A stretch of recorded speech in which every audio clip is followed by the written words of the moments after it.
ವಿದ್ಯಾರ್ಥಿಗಳೇ, ಈ ವಿಡಿಯೋದಲ್ಲಿ ನಾಮಪದಗಳ ಬಗ್ಗೆ ತಿಳ್ಕೊಳ್ಳೋಣ.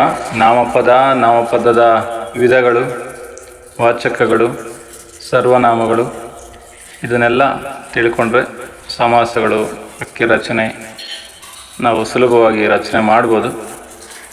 ಅದ್ರ ಜೊತೆಗೆ ವಿಭಕ್ತಿ ಪ್ರತ್ಯಯಗಳು ಕೂಡ ವಿಡಿಯೋ ಇದೆ, ಅದನ್ನು ಕೂಡ ಗಮನಿಸಿ.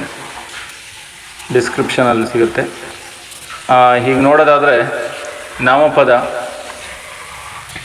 ನಮಗೆ ಸಾಮಾನ್ಯವಾಗಿ ನಾಮಪದ ಗೊತ್ತಿದೆ. ನಾಮ ಅಂದರೆ ಹೆಸರು, ಪದ ಅಂದರೆ ಹೆಸರನ್ನು ಸೂಚಿಸುವ ಪದ. ಸರಳವಾಗಿ ಸುಲಭವಾಗಿ ಹೇಳೋದಾದರೆ, ಇನ್ನು ಹೆಚ್ಚಿನದಾಗಿ ನೋಡೋದಾದರೆ ಒಂದು ವಸ್ತು, ಒಬ್ಬ ವ್ಯಕ್ತಿ, ಒಂದು ಸ್ಥಳದ ಹೆಸರಾಗಿರ್ಬೋದು, ಅಥವಾ ಒಂದು ಗುಂಪನ್ನು ಸೂಚಿಸುವ ಪದವಾಗಿರ್ಬೋದು, ಅಥವಾ ಗುಣ, ಸ್ವಭಾವ, ಸಂಖ್ಯೆ, ಸ್ಥಾನ, ಅಳತೆ, ತೂಕ ಇತ್ಯಾದಿಗಳನ್ನು ಸೂಚಿಸುವ ಪದಗಳಾಗಿರ್ಬೋದು. ಅವುಗಳನ್ನು ನಾಮಪದಗಳಂತ ಕರಿತೀವಿ. ಇಂಗ್ಲೀಷಲ್ಲೂ ಕೂಡ ನೌನ್ ಅಂತ ಹೇಳ್ತೀವಿ. Name of the person, name of the place, name of the things, ಇದೇ ರೀತಿ ಹೇಳೋದಲ್ಲೂ ಕೂಡ. ಇನ್ನು ನಾಮಪದದ ವಿಧಗಳು ಅಂತ ನೋಡೋದಾದರೆ, ಮೊದಲನೆಯದು ವಸ್ತುವಾಚಕ ಅಥವಾ ಅದಕ್ಕೆ ನಾಮವಾಚಕ ಅಂತ ಕೂಡ ಕರಿತೀವಿ. ವಸ್ತುವಾಚಕ ಅಥವಾ ನಾಮವಾಚಕ ಅಂದರೆ ಯಾವುದೇ ವಸ್ತು, ವ್ಯಕ್ತಿ, ಪ್ರಾಣಿ ಹಾಗೂ ಸ್ಥಳಗಳಿಗೆ ಇರುವ ಹೆಸರುಗಳನ್ನು ವಸ್ತುವಾಚಕಗಳು ಅಂತ ಕರಿತೀವಿ. ಇವುಗಳಲ್ಲಿ 3 ವಿಧ ನೋಡ್ಬೋದು ನಾವು. 3 ವಿಧಗಳಿವೆ, ಉಪಭಾಗಗಳು. ರೂಢನಾಮ ಮೊದಲನೇದು. ರೂಢನಾಮ ಅಂದರೆ ನಮಗೆಲ್ಲರಿಗೂ ಗೊತ್ತಿರೋದೆ, ಅನಾದಿ ಕಾಲದಿಂದ ರೂಢಿಯಾಗಿ ಬಂದಿರುವ ಸಾಮಾನ್ಯ ಹೆಸರುಗಳು. ಅಂದರೆ ಅನಾದಿ ಕಾಲದಲ್ಲಿ ಅಂದರೆ ಅವತ್ತಿಗೆ ಅಷ್ಟೊಂದು ಜ್ಞಾನ ಅನ್ನೋದಕ್ಕಿಂತಲೂ ಶಿಕ್ಷಣ, ಶಾಲೆಗೆ ಹೋಗಿ ಶಿಕ್ಷಣ ಪಡ್ಕೊಳ್ಳೋಂಥದ್ದು ಅದೆಲ್ಲ ಇರಲಿಲ್ಲ. ಹಂಗಾಗಿ ಅವತ್ತಿನ ಜನಸಂಖ್ಯೆ ಕೂಡ ಕಡಿಮೆ. ಹಾಗಾಗಿ ಮಾನವರನ್ನೆಲ್ಲ ಹೆಂಗಸು, ಗಂಡಸು, ಹುಡುಗ, ಹುಡುಗಿ, ಮಕ್ಕಳು, ಮರಿ ಅಂದ್ಕೊಂಡು ಹರಿಯ ನೀರನ್ನು ನದಿ, ಬೆಟ್ಟ, ಸಮುದ್ರ ಈ ಥರ ಕರಿತಾಯಿದ್ರು. ಇವೆಲ್ಲ ಕೂಡ ಏನಾಗ್ತವೆ? ರೂಢನಾಮ ಆಗ್ತವೆ. ಹಳ್ಳ, ಹಳ್ಳಿ, ಗಿಡ, ಮರ ಈ ಥರ. ಇದರಲ್ಲಿ ಸ್ವಲ್ಪ ಅರ್ಥ ಮಾಡ್ಕೊಳ್ಳೋದಿದೆ, ಕೆಲವೊಂದು ಈಸಿಯಾಗಿ ಅರ್ಥ ಆಗ್ತವೆ. ಅಂದರೆ ನೋಡಿ, ಮನುಷ್ಯ ಅಂದರೂ ರೂಢನಾಮ. ಮನುಷ್ಯ ಆದಮೇಲೆ ಏನು? ಮಗು, ಬಾಲಕ, ಗಂಡಸು, ಹೆಂಗಸು, ಮುದುಕ, ಮುದುಕಿ ಎಲ್ಲ ಕೂಡ ರೂಢನಾಮನೇ. ಅದೇ ಥರ ಪ್ರಾಣಿ ಅಂದರೂ ರೂಢನಾಮ, ಜಿಂಕೆ, ಹುಲಿ ಅಂದರೂ ಕೂಡ ರೂಢನಾಮ. ಹಾಗೇನೆ ಪಕ್ಷಿ ಅಂದ್ರೆ ರೂಢನಾಮ, ಗಿಳಿ ಅಂದ್ರೂ ರೂಢನಾಮ. ಪಕ್ಷಿ ಅಂದ ತಕ್ಷಣ ರೂಢನಾಮ, ಜಿಂಕೆ ಅಂದರೆ ಬೇರೆ ಯಾವ ನಾಮ ಅಂತ ಏನಲ್ಲ. ಅದಕ್ಕೇನು ಅಂಕಿತ ನಾಮವಾಗಿ ನಾವು ನಾಮಕರಣ ಮಾಡಿಟ್ಟಿರಲ್ಲ. ಬೇರೆ ಅದನ್ನು ಸಾಕ್ಬಿಟ್ಟು ಅಡಾಪ್ಟ್ ಮಾಡಿಕೊಂಡು ಹೆಸರಿಟ್ಟರೆ ಅದು ಅಂಕಿತ ನಾಮ ಆಗುತ್ತೆ. ಅದೇ ಥರ ಅಂಕಿತ ನಾಮ ಅಂದರೆ ನೋಡೋದಾದರೆ ವ್ಯವಹಾರದ ಉಪಯೋಗಕ್ಕೆ ಇಟ್ಟುಕೊಂಡಿರುವ ಹೆಸರುಗಳು, ನಿರ್ದಿಷ್ಟವಾಗಿ ಇಂಥದ್ದೇ ಆದ ಹೆಸರುಗಳು. ಅದು ವಸ್ತುಗಾಗ್ಬೋದು, ವ್ಯಕ್ತಿಗಾಗ್ಬೋದು, ಸ್ಥಳಕ್ಕಾಗ್ಬೋದು, ನಿರ್ದಿಷ್ಟ ಹೆಸರುಗಳು. ಮನುಷ್ಯನಿಗಾದರೆ ಗಣೇಶ, ಕಾವೇರಿ, ಗಂಗಾ, ರಾಮ, ರಹೀಮ, ಬೆಂಗಳೂರು, ಧಾರವಾಡ, ಉಡುಪಿ ಈ ಥರದ್ದೆಲ್ಲ, ತುಮಕೂರು, ಭಾರತ, ಕರ್ನಾಟಕ, ಬೇವು, ಹಲಸು, ಉಪ್ಪಿಟ್ಟು, ಹೋಳಿಗೆ ಇದೆಲ್ಲ. ಅನ್ವರ್ಥನಾಮ ಅಂದರೆ ವಸ್ತುವಿನ ರೂಪ, ಗುಣ, ವೃತ್ತಿ, ಸ್ವಭಾವಾದಿ ವಿಶೇಷವಾದ ವ್ಯಕ್ತಿಯ ಗುಣಲಕ್ಷಣಗಳನ್ನು, ಡ್ರೆಸ್ ಕೋಡನ್ನು, ಚಟುವಟಿಕೆಗಳನ್ನೆಲ್ಲ ನೋಡಿ ಹೇಳುವಂಥದ್ದು ಅನ್ವರ್ಥನಾಮ. ಅನ್ವರ್ಥನಾಮ ಅಂದರೆ ಹುಟ್ಟಿದಾಗ ಮಗು ರೂಢನಾಮ, ನಾಮಕರಣ ಮಾಡ್ತಾರೆ ಅಂಕಿತ ನಾಮ. ಶಾಲೆಗೆ ಬಂತು ಅಂದರೆ ಅದು ಅನ್ವರ್ಥನಾಮ ಆಗೇ ಬಿಡ್ತು. ಏನಂತ? ವಿದ್ಯಾರ್ಥಿ. ಮುಂದಕ್ಕೆ ಏನೇನು ಆಗ್ತಾನೆ? ವಿದ್ಯಾರ್ಥಿ ಜಾಣ ಆಗ್ತಾನೆ, ಕವಿ, ಪಂಡಿತ, ಕುರುಡ, ಮೂಗ, ಕಿವುಡ, ದಡ್ಡ, ದಾನಿ, ಶಿಕ್ಷಕ, ವಿಜ್ಞಾನಿ, ಈ ರೀತಿ ಏನಾದರೂ ಮುಂದಕ್ಕೆ ಅವನು, ಆ ಮಗು, ಅಥವಾ ನರಸಿಂಹಮೂರ್ತಿ ಈ ರೀತಿ ಏನು ಹೇಳ್ತೀವಿ, ರಾಜು, ಇವೆಲ್ಲ ಕೂಡ, ತರುಣ್, ಅಖಿಲ್ ಇವೆಲ್ಲ ಕೂಡ ಮುಂದೆ ವಿದ್ಯಾರ್ಥಿ ಎಲ್ಲ ಅನ್ವರ್ಥನಾಮವಾಗಿ ಬಳಕೆ ಆಗ್ತವೆ.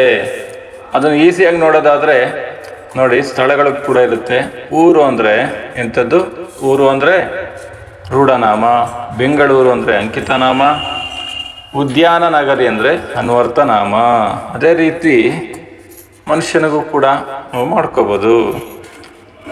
ಯಾವುದಾದ್ರೂ ಕವಿ ಹೆಸರು ತಗೊಳ್ಳಿ, ಏನು ಬೇಕಾದರೂ ವಿಜ್ಞಾನ ಹೆಸರು ತಗೊಳ್ಳಿ, ಹಿಂಗೆಲ್ಲ ತಗೊಂಡು ಅವ್ರಿಗೇನು ಅಂಕಿತನಾಮ ಇದೆ, ಅನ್ವರ್ತನಾಮ ಇದೆ, ಈ ರೀತಿ ನೋಡ್ತಾ ಹೋಗ್ಬೋದು. ಅದೇ ರೀತಿ ನದಿ ಅಂದರೆ ರೂಢನಾಮ, ಗಂಗಾ ನದಿ ಅಂದರೆ ಅಂಕಿತನಾಮ, ಜೀವ ನದಿ ಅಂದರೆ ಅನ್ವರ್ತನಾಮ, ಹಂಗೆಲ್ಲ ಹೇಳ್ತಾ ಹೋಗ್ತೀವಿ.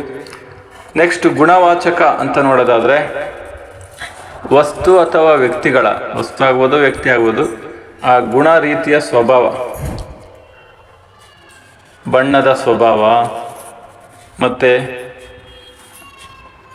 ಗಾತ್ರದ ಸ್ವಭಾವ, ರುಚಿಯ ಸ್ವಭಾವ, ಇಂಥದ್ದೆಲ್ಲ ನೋಡಿದಾಗ ನಾವು ಗುಣವಾಚಕ ಅಂತ ಹೇಳ್ಬೋದು. ಒಂದು ವಿಶೇಷಣ ಪದಗಳು. ಉದಾಹರಣೆಗೆ ಸಿಹಿ, ದೊಡ್ಡ, ಒಳ್ಳೆಯ, ಕಪ್ಪು, ಬಿಳುಪು, ಈ ಥರದ್ದೆಲ್ಲನೂ ನೋಡ್ತಾ ಬರ್ತೀವಿ. ಸಂಖ್ಯಾವಾಚಕ ಅಂದರೆ ಚೆನ್ನಾಗಿ ಗಮನಿಸಬೇಕು, ಸಂಖ್ಯೆಯನ್ನು ಹೇಳುವ ಶಬ್ದಗಳು ಮಾತ್ರ ಸಂಖ್ಯಾವಾಚಕಗಳು. ಸಂಖ್ಯೆಯನ್ನು ಹೇಳುವ ಶಬ್ದಗಳು ಅಂದರೆ ಏನು, ಬರೀ 1, 2, 3, 10, 1000, ಲಕ್ಷ, ಕೋಟಿ ಈ ಥರ.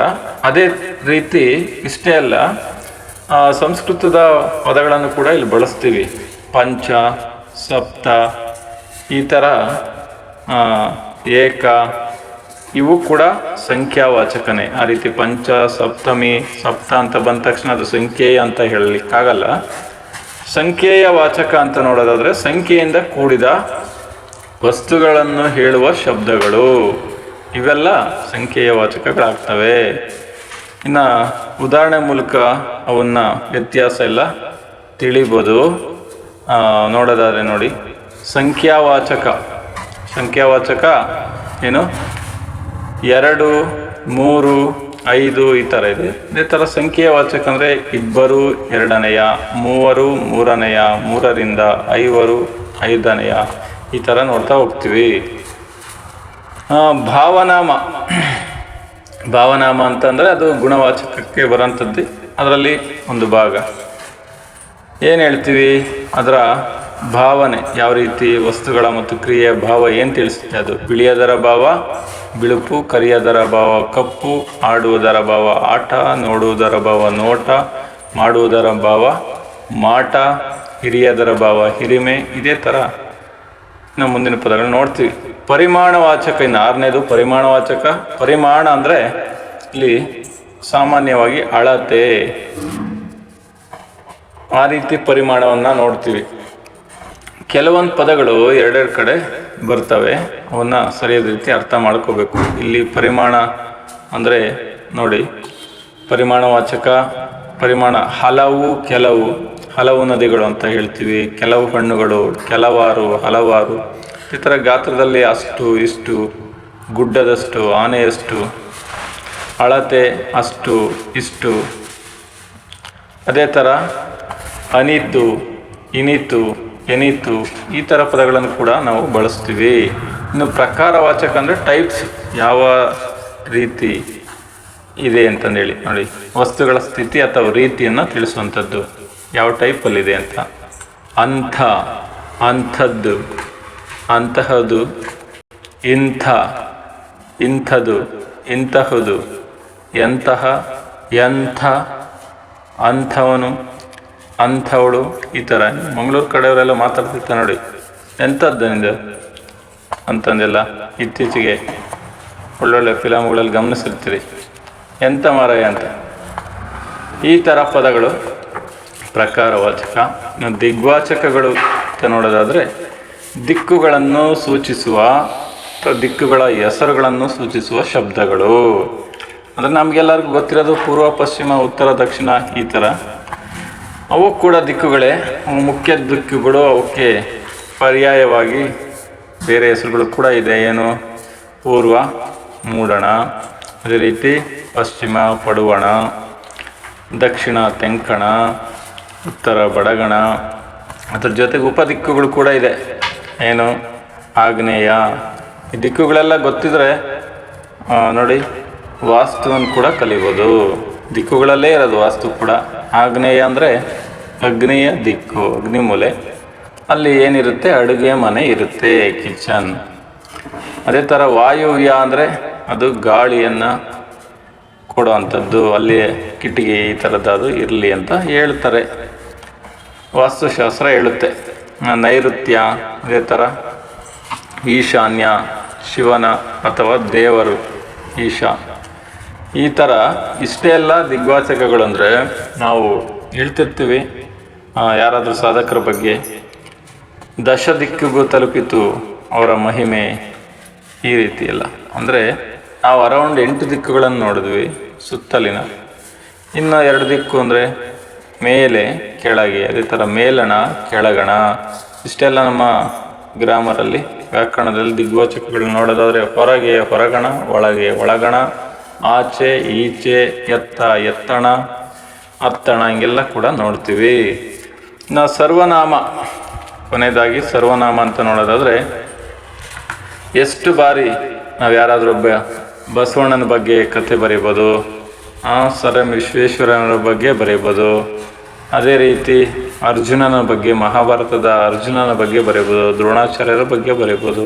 ಒಂದು ಕತೆ ಅಥವಾ ಬರೆದಿರೋದನ್ನ ಓದ್ತಾ ಹೋದರೆ ಪದೇ ಪದೇ ನಾವು ಮತ್ತೆ ಮತ್ತೆ ಅರ್ಜುನ ಅರ್ಜುನ ಈ ರೀತಿ ಕೃಷ್ಣ ಕೃಷ್ಣ ಅಂತಂದೇ ಹೇಳಲಿಕ್ಕೆ ಸಾಧ್ಯ ಇಲ್ಲ. ಹಾಗಾಗಿ ವಸ್ತುವಾಚಕಗಳಾದ ನಾಮಪದಗಳ ಸ್ಥಾನದಲ್ಲಿ ನಿಂತು ಅವನ್ನು ಸೂಚಿಸುವ ಪದಗಳು ಅಥವಾ ಶಬ್ದಗಳು. ಅಂದರೆ ನಾಮಪದಗಳ ಬದಲಿಗೆ ಬಳಸುವ ಪದಗಳು. ಪದೇ ಪದೇ ದ್ರೋಣಾಚಾರ್ಯ, ಭೀಮ, ಅರ್ಜುನ ಅಂತ ಹೇಳ್ದಂಗೆ ಮುಂದೆ ದ್ರೋಣಾಚಾರ್ಯರು ಅಂತ ಹೇಳೋ ಬದಲು ಅವರು ಅರ್ಜುನನಿಗೆ ವಿದ್ಯೆಯನ್ನು ಚೆನ್ನಾಗಿ ಕಲಿಸುತ್ತಿದ್ದರು. ಈ ಥರದ್ದೆಲ್ಲ ನಾವು ಹೇಳ್ತಾ ಹೋಗ್ತೀವಿ. ಉದಾಹರಣೆಗೆ ನೋಡೋದಾದರೆ ಅವನು, ಅವಳು, ಅದು, ಇದು, ಈ ರೀತಿ ಎಷ್ಟೊಂದಿದೆ. ಅದನ್ನು ಮತ್ತೆ ಭಾಗ ಮಾಡ್ತಾ ಹೋಗ್ತೀವಿ. 3 ಭಾಗಗಳಿದೆ, ಮುಖ್ಯ ಭಾಗಗಳು. ಅದರಲ್ಲಿ ಮೊದಲನೇದು ಪುರುಷಾರ್ಥಕ ಸರ್ವನಾಮ. ಪುರುಷಾರ್ಥಕ ಸರ್ವನಾಮಗಳಲ್ಲಿ 3 ವಿಧ. ಮೊದಲನೇದು ಉತ್ತಮ ಪುರುಷ. ಇದನ್ನು ಇಂಗ್ಲೀಷಲ್ಲೂ ಕೂಡ ನೋಡೋದಾದರೆ, ನೀವು ಅದಕ್ಕೆ ಕಂಪೇರ್ ಮಾಡ್ಕೊಂಡು ಹೋಲಿಕೆ ಮಾಡ್ಕೊಳ್ಳೋದಾದರೆ, ಅಲ್ಲಿ ಇಂಗ್ಲೀಷಲ್ಲಿ ಪ್ರೊನೌನಲ್ಲಿ ಫಸ್ಟ್ ಪರ್ಸನ್ ಅಂತ ಹೇಳ್ತೀವಿ. ಫಸ್ಟ್ ಪರ್ಸನ್ ಅಂತಂದು ಹೇಳ್ತೀವಿ, ಆದರೆ ನಮ್ಮ ಕನ್ನಡದಲ್ಲಿ ಬೆಸ್ಟ್ ಅಂತ ಹೇಳ್ತೀವಿ. ಅಂದರೆ ಉತ್ತಮ ಪುರುಷ, ಅಲ್ಲಿ ಫಸ್ಟ್ ಪರ್ಸನ್ನ, ಇಲ್ಲಿ ಉತ್ತಮ ಪುರುಷ. ಯಾವುದ್ಯಾವುದು? ನಾನು, ನಾವು, ಈ ಥರ ಅದಕ್ಕೆ ಸಂಬಂಧಪಟ್ಟ ಪದಗಳು. ಅದೇ ರೀತಿ ಅಲ್ಲಿ ಥರ್ಡ್ ಪರ್ಸನ್ ಅಂತ ಹೇಳ್ತೀವಿ. ಅದೇ ಥರ ಇಲ್ಲಿ ಮಧ್ಯಮ ಪುರುಷ ಅಂತ ಹೇಳ್ತೀವಿ. ನೀನು, ನೀವು. ಇನ್ನು ನೆಕ್ಸ್ಟು ಪ್ರಥಮ ಪುರುಷ. ಪ್ರಥಮ ಪುರುಷ ಅಂತ ನೋಡೋದಾದರೆ ಅವರು, ಅವನು, ಅವಳು. ಅದನ್ನು ಅಲ್ಲಿ ಸೆಕೆಂಡ್ ಪರ್ಸನ್ ಅಂತ ನೋಡ್ತೀವಿ ಇಂಗ್ಲೀಷಲ್ಲಿ. ಅದು, ಅವು, ಇದು, ಇವು ಎಲ್ಲ ಕೂಡ ಪ್ರಥಮ ಪುರುಷ ಅಂತ. ಇನ್ನು 2ನೇ ಭಾಗ ಸರ್ವನಾಮದಲ್ಲಿ ಆತ್ಮಾರ್ಥಕ ಸರ್ವನಾಮ. ಅಂದರೆ ಹಿರಿಯ ಜ್ಞಾನಿಗಳು, ಹಿರಿಯ ಕವಿಗಳು, ಸಾಹಿತಿಗಳು ಅಥವಾ ವ್ಯಾಕರಣ ಬಲ್ಲವರು, ಜ್ಞಾನ ಉಳ್ಳವರು, ಸಾಹಿತ್ಯ ಬಲ್ಲವರು, ಅವ್ರು ಮಾತಾಡೋ ರೀತಿಯೇ ಆ ರೀತಿ ಇರುತ್ತೆ. ಒಂದು ಅವರಲ್ಲಿ ಆ ರೀತಿಯಾದ ಜ್ಞಾನ ಧಾರೆಯನ್ನು ನಾವು ನೋಡ್ಬೋದು.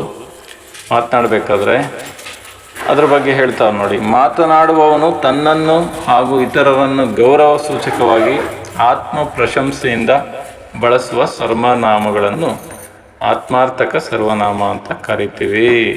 ಅಂದರೆ ಯಾರನ್ನು ಮಾತಾಡ್ತಿದ್ದೀವಿ, ತಾವು ಯಾವಾಗ ಬಂದ್ರಿ, ತಮಗೆ ಸುಸ್ತಾಗಿರ್ಬೋದೇನೋ, ಈ ರೀತಿ ಅವ್ರಿಗೂ ಕೂಡ ಗೌರವ ಕೊಡ್ತೀವಿ. ಅದೇ ರೀತಿ ತನ್ನಿಂದ ಏನಾದರೂ ಸಹಾಯ ಆಗಬೇಕಾ ಅಂತಂದೇಳಿ ನಮಗೂ ಕೂಡ ಗೌರವವನ್ನು ಕೊಟ್ಕೊಳ್ಳೋಂಥದ್ದು. ಇದನ್ನು ಆತ್ಮಾರ್ಥಕ ಸರ್ವನಾಮ ಅಂತ ಕರಿತೀವಿ. ತಾನು, ತಾವು, ತನ್ನ, ತಮಗೆ, ತನ್ನಿಂದ, ಈ ಥರ ಎಲ್ಲ ತಾ ತಾ ತಾ ತಾ ಅಂತಂದೇಳಿ ತಾ ಅಕ್ಷರದ ಮೂಲಕ ಪ್ರೊನೌನ್ಸ್ ಮಾಡೋಂಥದ್ದು. ಆತ್ಮಾರ್ಥಕ ಸರ್ವನಾಮ ಆದಮೇಲೆ ಇನ್ನು 3ನೆಯ ಭಾಗ ಪ್ರಶ್ನಾರ್ಥಕ ಸರ್ವನಾಮ. ಇದೆಲ್ಲರಿಗೂ ಈಸಿಯಾಗಿ ಗೊತ್ತಿದೆ, ಎಲ್ಲರೂ ಹೇಳ್ತೀರಿ. ಪ್ರಶ್ನೆಯಿಂದ ಕೂಡಿದ ಎಲ್ಲ ಸರ್ವನಾಮಗಳನ್ನು ಪ್ರಶ್ನಾರ್ಥಕ ಸರ್ವನಾಮ ಅಂತ ಕರಿತೀವಿ.